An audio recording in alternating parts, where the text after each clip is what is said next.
Assalamualaikum warahmatullahi wabarakatuh. Kami dari kelompok 20 akan menyampaikan materi fikih jinayah bagian 2, yaitu ketentuan hukum Islam tentang mencuri, menyamun, dan merampok beserta hikmahnya. Yang pertama yaitu mencuri. Mencuri menurut bahasa yaitu syarikoh, yang artinya mengambil sesuatu yang bukan miliknya secara diam-diam, secara sembunyi-sembunyi dan diam-diam. Mencuri ini merupakan perbuatan kriminalitas yang dilakukan dengan mengambil barang orang lain dengan sembunyi-sembunyi dan secara diam-diam. Menurut Abdul Qadir Andah, mencuri ada dua macam, yaitu mencuri ringan dan mencuri berat. Mencuri ringan adalah mengambil harta milik orang lain dengan cara diam-diam, dengan jalan sembunyi-sembunyi. Sedangkan mencuri berat adalah mengambil harta orang lain dengan diam-diam disertai kekerasan. Mencuri atau syarakah adalah mengambil barang milik orang lain dengan sadar, dengan perilaku sadar dengan cara sembunyi-sembunyi. Yang berikutnya yaitu salah satu hukum bagi pencuri, yaitu hukum potong tangan bagi pencuri. Yang pertama, syarat hukum potong tangan bagi pencuri yang pertama yaitu pencuri tersebut sudah balik, sudah berakal dan melakukan pencurian itu dengan kehendaknya. Anak-anak, orang gila, dan orang yang dipaksa orang lain tidak dipotong tangannya. Yang kedua, barang yang dicuri itu sedikit sampai satu nisab, kira-kira seberat 93,6 gram emas, dan barang itu diambil dari tempat penyimpanan. Barang itu pun bukan kepunyaan si pencuri, dan tidak ada jalan yang menyatakan bahwa tidak ada yang menyatakan bahwa ia berhak atas barang yang diambilnya. Yang selanjutnya yaitu menyamun, merampok, dan merompak. Menyamun, merampok, dan merompak adalah orang yang mengambil harta orang lain, baik harta orang muslim maupun non muslim, tanpa adanya alasan yang jelas, yaitu mengambil harta orang lain dengan cara paksaan. Bisa juga dengan cara menggagahi pemiliknya di suatu tempat dengan cara paksaan. Menyamun, merampok, dan merompak ini bisa juga dengan mengambil harta orang lain dengan cara paksaan, dengan cara mengancam, menganiaya, dan juga kekerasan. Bisa juga ketika mengambil harta orang lain, ketika mengambil harta orang lain ini dengan cara membunuh dari pemilik tersebut. Dalam kasus-kasus seperti ini terdapat ketentuan hukum yang bagi orang-orang yang melakukan pencurian seperti ini.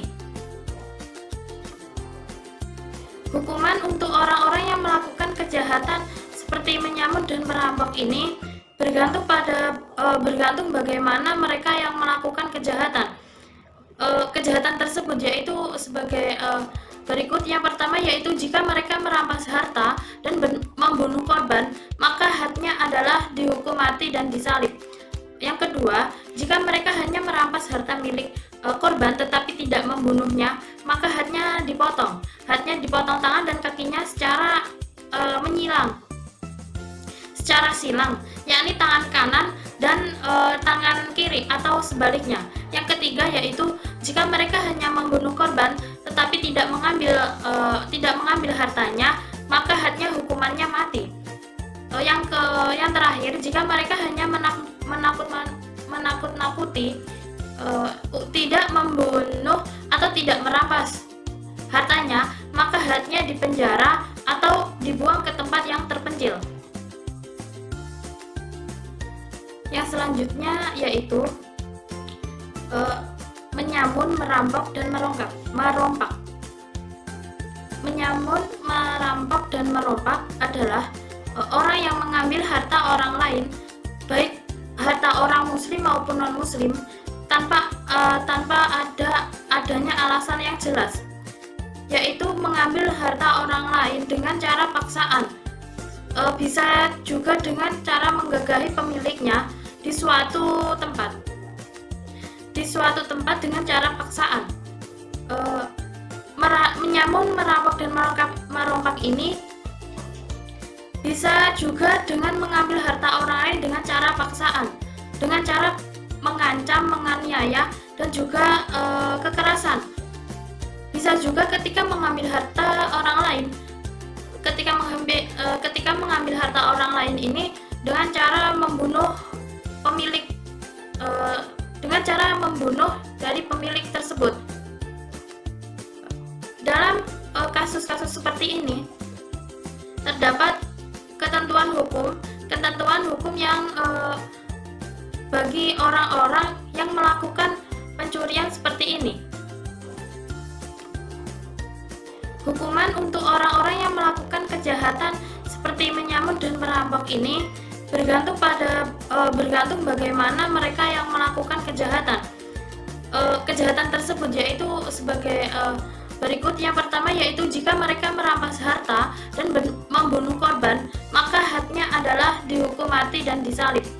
Yang kedua, jika mereka hanya merampas harta milik korban tetapi tidak membunuhnya, maka hadnya dipotong. Hadnya dipotong tangan dan kakinya secara secara silang, yakni tangan kanan dan tangan kiri atau sebaliknya. Yang ketiga yaitu jika mereka hanya membunuh korban tetapi tidak mengambil hartanya, maka hadnya hukumannya mati. Yang terakhir, jika mereka hanya menakut-nakuti, tidak membunuh atau tidak merampas hartanya, maka hadnya dipenjara atau dibuang ke tempat yang terpencil. Yang selanjutnya yaitu ketentuan hukum Islam tentang bughot. Bughot adalah tindakan kekerasan yang dapat memadaratkan orang banyak. Tindakan yang dilakukan bukan hanya sekedar mengadakan kekacauan dan mengganggu keamanan, melainkan tindakan yang targetnya adalah mengambil alih kekuasaan atau menjatuhkan pemerintahan yang sah. Seperti yang terkandung dalam Quran surat Al-Hujurat ayat 9 yang artinya, dan kalau ada dua golongan dari mereka yang beriman itu berperang, hendaklah kamu damaikan antara keduanya. Tapi kalau yang satu melanggar perjanjian terhadap yang lain, hendaklah yang melanggar perjanjian itu kamu perangi sampai surut kembali pada perintah Allah. Kalau dia telah surut, damaikanlah antara keduanya menurut keadilan dan kehendak kamu berlaku adil. Sesungguhnya Allah mencintai orang-orang yang berlaku adil. Yang kedua yaitu dalam Quran surat Al-Hujurat ayat ke-10, orang-orang beriman itu sesungguhnya bersaudara, sebab itu didamaikanlah hubungan antara kedua saudara itu dan takutlah kepada Allah supaya kamu mendapat rahmatnya. Untuk yang selanjutnya yaitu sanksi bughot. Pertama, tindak pidana yang berkaitan langsung dengan pemberontakan. Yang dimaksud dengan tindak pidana yang berkaitan langsung dengan pemberontakan yaitu tindak pidana yang muncul sebagai bentuk pemberontakan terhadap pemerintahan, seperti perusakan fasilitas publik, pembunuhan, penganiayaan, dan juga penawanan dan lain sebagainya. Sebagai konsekuensi dari berbagai kejahatan yang langsung berkaitan dengan pemberontakan tersebut, pelaku tidak mendapat jarimah, biasanya akan tetapi mendapat hukuman mati. Akan tetapi jika imam memberikan pengampunan, maka pelaku pemberontakan akan mendapatkan hukuman takzir. Untuk yang kedua, Untuk yang kedua, tindak pidana yang tidak berkaitan langsung dengan pemberontakan. Yang dimaksud dengan tindak pidana yang tidak berkaitan langsung dengan pemberontakan yaitu berbagai tindakan kejahatan yang tidak ada korelasinya dengan pemberontakan, tetapi dilakukan pada saat terjadinya pemberontakan atau peperangan. Beberapa kejahatan tersebut seperti minum-minuman keras, zina, atau perkosaan, pencurian, dan lain sebagainya. Ketika beberapa perbuatan tersebut dilakukan, maka akan dihukumi dengan hukuman jarimah biasanya dan akan mendapat hukuman hudud sesuai dengan jarimah yang dilakukan. Saya lanjutkan dengan hikmah dilarangnya bugot. Terciptanya situasi dan kondisi negara yang aman, nyaman, dan tentram sehingga pemerintah dapat melakukan program pembangunan dengan lancar. Hilangnya rasa was-was dan ketakutan masyarakat sebab pemberontakan selalu menelan korban yang banyak. Terjadinya persatuan dan kesatuan antara semua komponen bangsa dan juga program pembangunan yang akan dicanangkan pemerintah dapat berjalan dengan mulus. Tanpa adanya hambatan dari kaum pemberontak, secara bersama-sama dapat menciptakan suatu negara yang subur, makmur, dan mendapat ridha dari Allah.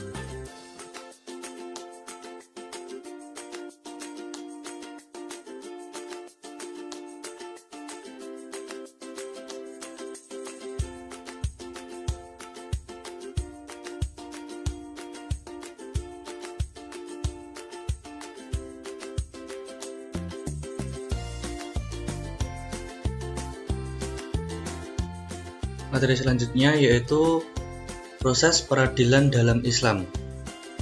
Peradilan merupakan daya upaya untuk mencari keadilan atau penyelesaian perselisihan hukum yang dilakukan menurut peraturan-peraturan dan lembaga-lembaga tertentu dalam pengadilan.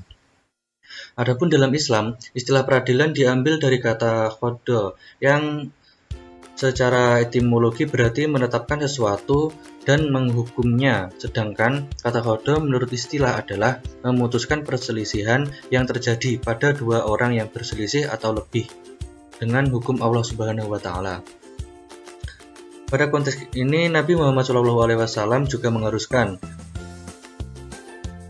bukti yang dibawa oleh pelapor dan sumpah bagi yang dilaporkan. Dalam sebuah riwayat dari Ibnu Abbas, Nabi Muhammad SAW bersabda, yang artinya seandainya setiap orang diberi apa-apa yang mereka klaim, maka orang-orang yang mengklaim harta atau jiwa-jiwa satu kaum. Tapi mestinya adalah bahwa bukti harus didatangkan oleh orang yang mengklaim atau pelapor, dan sumpah harus diberikan oleh yang dilaporkan. Hadis riwayat Al-Tirmidzi.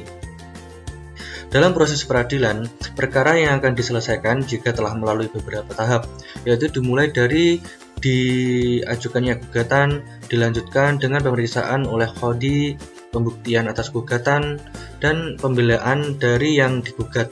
Kemudian dilanjutkan dengan musyawarah dan keputusan dari seorang hakim. Di sini yang pertama yaitu A. Permohonan gugatan.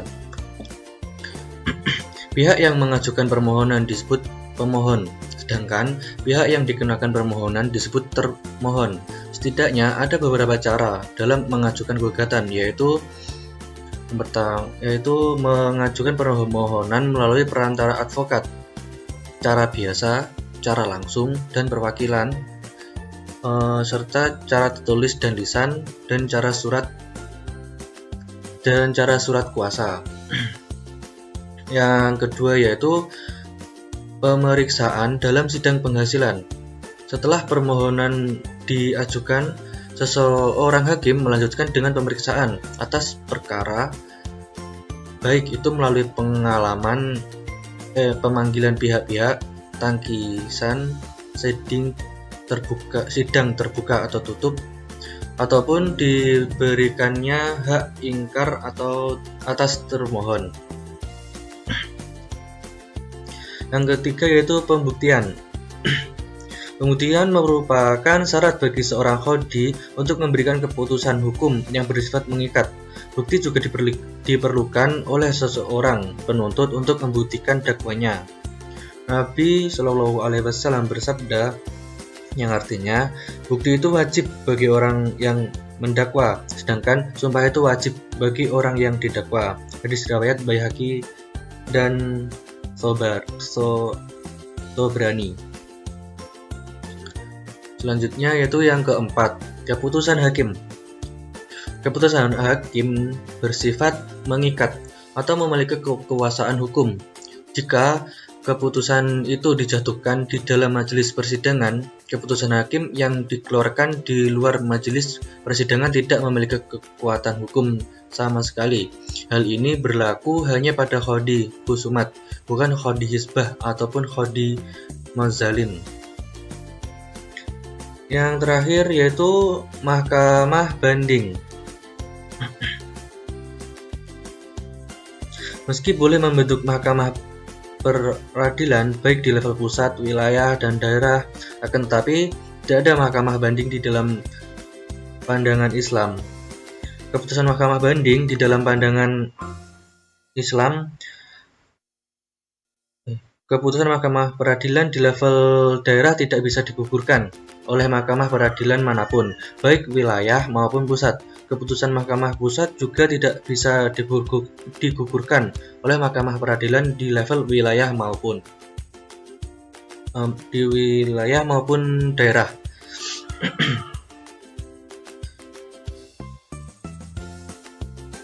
Lanjut untuk materi selanjutnya yaitu identifikasi ketentuan tentang hakim dan saksi dalam peradilan Islam. Ketentuan hakim tentang peradilan Islam. Yang pertama yaitu A. Laki-laki merdeka. Menurut mazhab Syafi'i dan Ahmad, anak kecil dan wanita tidak sah menjadi hakim. Namun, Hanafi memperbolehkan menjadi hakim dan masalah pidana dan qisas karena kedua hal tersebut kesaksiannya tidak dapat diterima. Lalu yang B, berakal atau mempunyai kecerdasan. Hakim harus orang yang cerdas, bijaksana, mampu memperoleh penjelasan dan menanggapi sesuatu yang muksyid. Yang ketiga yaitu beragama Islam. Adapun alasan mengapa Islam seseorang menjadi hakim, karena Islam adalah syarat untuk menjadi saksi atas seorang muslim. Karenanya hakim non-muslim tidak boleh memutus perkara orang muslim. Yang poin D yaitu adil. Seorang hakim harus adil, harus terpelihara dari perbuatan haram, dipercaya kejujurannya baik di waktu marah atau tenang, dan perkataannya harus benar. Selanjutnya yaitu mengetahui segala pokok hukum dan cabang-cabangnya. Hakim harus mengetahui pokok-pokok dan cabang-cabang hukum agar memperoleh jalan untuk perkara yang diajukan kepadanya. Yang terakhir, poin F, mendengarkan, melihat, dan tidak bisu.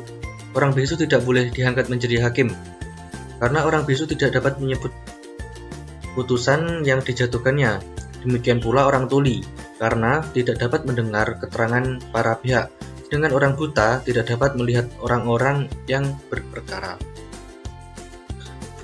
Selanjutnya, ketentuan tentang saksi dalam peradilan. Ada dua ketentuan. Yang pertama yaitu ketentuan formil, yang kedua yaitu ketentuan material. Yang pertama, ketentuan formil. Ketentuan formil bahwa keterangan saksi dalam peradilan Islam hanya dapat dianggap sah apabila diberikan memenuhi keterangan formil, yaitu saksi memberikan keterangan di bawah sumpah, sehingga keterangan saksi yang tidak disumpah hanya boleh digunakan sebagai penambah penyaksian yang sah lainnya. Yang kedua yaitu ketentuan material, bahwa seseorang atau saksi saja tidak dapat dianggap sah sebagai alat pembuktian karena tidak memenuhi syarat material. Akan tetapi, keterangan seseorang atau orang yang saksi adalah cukup untuk alat pembuktian yang sah.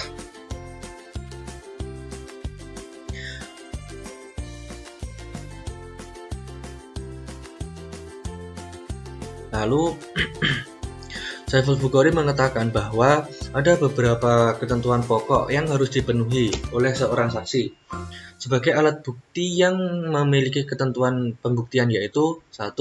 Saksi harus mengucapkan sumpah atau janji. 2. Keterangan saksi yang bernilai sebagai alat bukti ialah apa yang ia lihat, ia dengar, dan ia alami sendiri, bukan pendapat saksi yang diperoleh dari hasil pemikiran yang reka-reka. Yang ketiga, keterangan saksi harus dinyatakan di sidang pengadilan. Yang terakhir, keterangan saksi saja tidak cukup, yaitu keterangan seorang keterangan saksi saja belum dianggap cukup sebagai alat bukti dalam membuktikan kesalahan terdakwa. Menambahkan, tidak adanya paksaan, sedangkan Sayyid Sabit juga menambahkan bahwa saksi itu harus memiliki ingatan yang baik dan bebas dari tuduhan negatif. Nah, lalu kesimpulan pada materi ini yang pertama yaitu mencuri atau serakah adalah suatu tindakan yang terlarang dengan mengambil barang milik orang lain dengan sadar dengan cara sembunyi-sembunyi, sedangkan merampok yaitu mengambil harta orang lain dengan cara paksa, kekerasan, ancaman senjata, penganiayaan, bahkan kadang-kala dengan membunuh. Lalu menyamun merampok. Perampok adalah orang yang mengambil harta orang muslim atau non-muslim, intinya mengambil hak orang lain tanpa dengan cara yang tidak benar atau cara yang salah. Lalu bugat adalah tindakan kekerasan yang dapat memudaratkan orang banyak. Karenanya harus ada langkah-langkah yang dapat meminimalisasi kemudaratan tersebut. Bugat merupakan tindakan yang dilakukan bukan hanya sekedar mengadakan kekacauan dan mengganggu keamanan, melainkan tindakan yang targetnya adalah mengambil alih kekuasaan atau menjatuhkan pemerintahan yang sah. Peradilan dalam Islam sangat penting untuk mewujudkan keadilan dan kemaslahatan serta sebagai upaya melindungi hak dan kewajiban individu, kelompok, masyarakat secara keseluruhan. Hal ini sesuai dengan asas prinsip dan tujuan dari hukum Islam itu sendiri. Dengan adanya peradilan Islam, kebebasan yang dimiliki oleh setiap individu pun terlindungi. Persamaan hak setiap individu di depan hukum maupun dalam kehidupan sosialnya terjaga. Berdasarkan tujuan dari pelaksanaan peradilan dalam Islam sebagai wadah melaksanakan atau menjalankan hukum-hukum Allah Subhanahu wa taala dan mengesahkan Allah Subhanahu wa taala. Maka dari sini dapat disimpulkan bahwa pelaksanaan peradilan Islam merupakan ibadah. Sekian dan terima kasih. Itu tadi yang dapat saya sampaikan. Apabila ada kurang lebihnya kami mohon maaf. Akhirul kalam. Assalamualaikum warahmatullahi wabarakatuh.